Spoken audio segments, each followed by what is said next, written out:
तर मित्रांनो, स्वागत आहे तुमचं एकदम आळशी ब्लॉगमध्ये।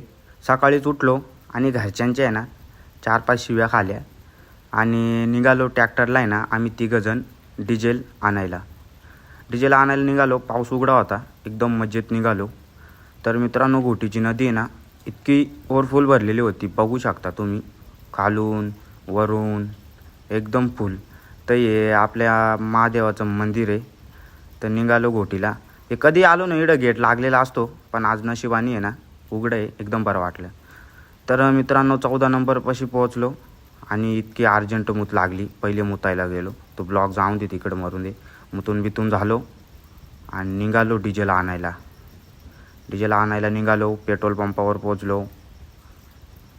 पोहोचलो 2000चं डिझेल घेतलं आणि निघालो। तर इकडं पुढं आहे ना ट्रॅक्टर पलटी झाला, दीपूभाई थोडा वाचला। जर लवकर आला असतो तर ट्रॅक्टर खाली दीपूभाई असता, त्यामुळे हळू चालत जा। तर मित्रांनो, आपले फॅन फॉलोअर्स भेटले, ते चालले होते तेलाचा डबा घेऊन आणि मी डिझेलचा डबा घेऊन। तर मग निघालो घरच्या रस्त्याने रिटर्न। तर मित्रांनो, कसा वाटला तुम्हाला माझा आळशी ब्लॉग? तर मित्रांनो, आवडला असेल तर फॉलो, लाईक, कमेंट, शेअर करा।